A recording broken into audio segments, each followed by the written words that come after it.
As you see, got a fresh trim. Trying to look clean right now. But we're not here to talk about that. We're here to talk about the Germany versus Ecuador game. I watched this game and I thought I was gonna record last night, but then I ultimately decided against it. I wanted to record when there's a bit more sun out. So let's just get this done, right? Germany 1, Ecuador 2. Where do I even start? I mean, let's start with the goals, right? Okay, the first goal from Germany was a foul. It was definitely endangering an opponent. I don't know how Pavlovich got away with that, but Flo takes the ball well, drives within the team, finds Sane. Sane has a decent finish. That's as good as Germany got this game. Ecuador from almost minute one, almost equalized almost immediately. Neuer, who's been on fraud watch for me that since the Real Madrid game.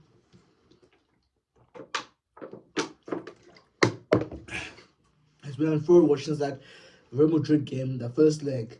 He has not been good, and I don't understand as well as why he's not the captain. But that's a whole separate other thing. Anyway, the shot comes from outside the box. Neuer sees it very late, even though he anticipated deflection, but there was no deflection, and the ball creeps in bottom corner. And after that, it was all Ecuador. Ecuador had all the ball. Ecuador had all the chances. They kept prying at Germany. They kept attacking them. And this game was very concerning for me because it's ultimately more of a question of, is it a question of desire to Germany, or is it a question of lack of quality, which I will get into just in a second. After that, Ecuador pushed on, deep into the second half, around the 88th minute, if I'm not mistaken. Corner comes in. Ecuador, the ball is whipped in. It should be a routine catch. There's a few deflections, a routine catch for Neuer, and he's not aggressive enough in terms of his reflexes, and an Ecuador player beats him to it, and Ecuador score, and then they go on to win the game. Now, from the Germany standpoint, right, I'm of the opinion that Germany will have topped this group, and lo and behold, they have topped their group. But ultimately, with Germany, it's a question of two things. It's a question of, is it quality, or is it a question of quality, or is it a question of desire? Because Ecuador wanted that game more. And there's been a common theme that I've noticed, particularly in the third round so far, is that the team that wants it more will often get it. South Africa are not a better on quality from player quality standpoint. South Africa are not better than South Korea. As much as that period to say as a South African, we're not on the same quality level as South Korea, but we wanted the game more. We wanted it more. We physically wanted to win more, rather than South Korea, who didn't want to lose. Germany didn't want to win this game. It was evident after the fact of when they got the ball, they lost it so poorly. But then you're looking at that game, right, and you're looking at specific moments, especially in build-up. There's just sloppy passing. There's mistimed hits, like just lack of care in terms of just build-up. I'm questioning, is it a lack of quality?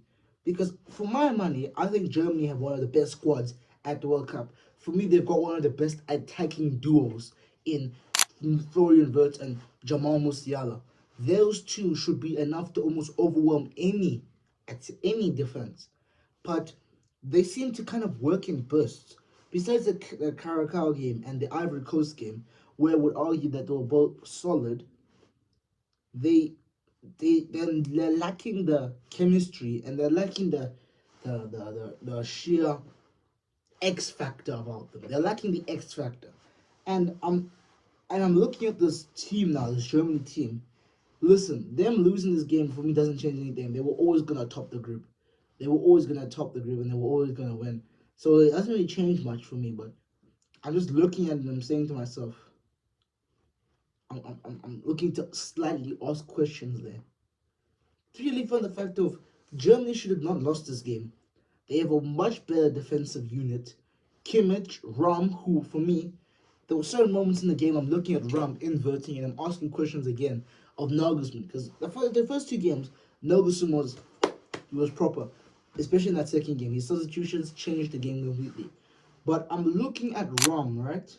I'm looking at Rum. Rum is a left wing back. That's where he's played for the majority of his career. That's where his best footballs come in. Why is Rum more? Why is Rum more on the left, more inverted than Florian Wirtz? There's just a few questions I gotta ask there. Because for me, for my money, that doesn't make sense on any level. Florian Wirtz should not be more. It's the same thing with starting Liverpool, actually. Kirkes should not be here and Wirtz be here. It should be like this.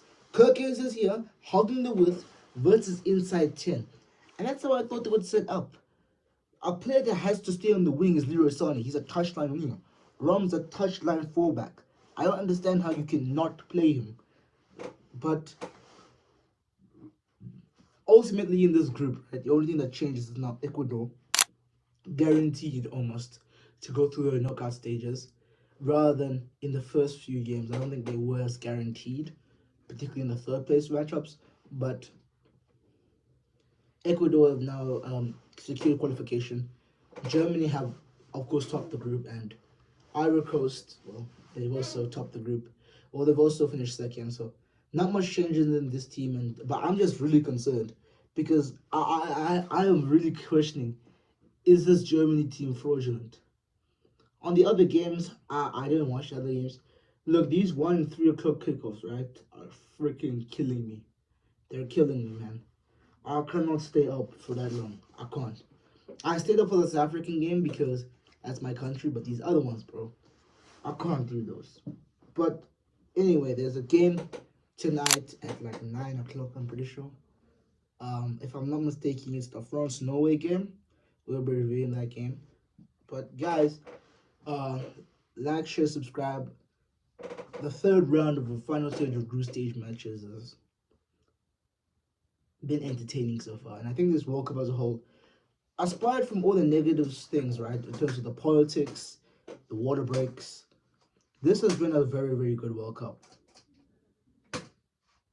I think some of the players on display have shown real quality. I think it's very evident that this group of Gen Z is hitting its prime at the perfect moment, and all the teams are performing. That's why you'll never see me out here coming and disrespecting any of these players. I never disrespected Ronaldo when he scored 2 goals against Uzbekistan. And if Messi scores like 5 goals against Jordan, I'm not gonna disrespect Jordan. Every single nation that's at this World Cup deserves to be here, and they beat out other nations to get here. There's no nation that got here by, even within like, granted, CONCACAF qualifiers. Is it CONCACAF? Is it no? I think it's either CONCACAF as in North America. No, it is CONCACAF. No, wait. In terms of CONCACAF, in terms of North America, they beat out some solid nations to be here. So I'm not gonna, not Mexico and Canada because they're hosting, but you get my point. What I'm trying to say is this: let's not disrespect any nation. Every nation has performed. Every nation has quality, and let's just enjoy it for it is. This has been a solid World Cup so far. Will the round of 6, will the knockout stages prove to be the same? I don't know. Is it because of head-to-head that they're doing this? Maybe. We'll see in the round of 62 and round of 32 if it stays the same. But for now, guys, like, share, subscribe. And also, by the way, thank you for the love on the channel recently. I mean, I try my best to record as decently quality videos as I possibly can, while also bringing the best analysts I possibly can. And the love on recent videos has just been so amazing. So keep up with it. Let's get this video to at least 1 like. Subscribe if you enjoy. More World Cup content coming soon, and club football will be returning. Club football talks will be returning in July, round about the August time, because I'll just be wiped off to the World Cup. But yeah, that's me. Peace, guys.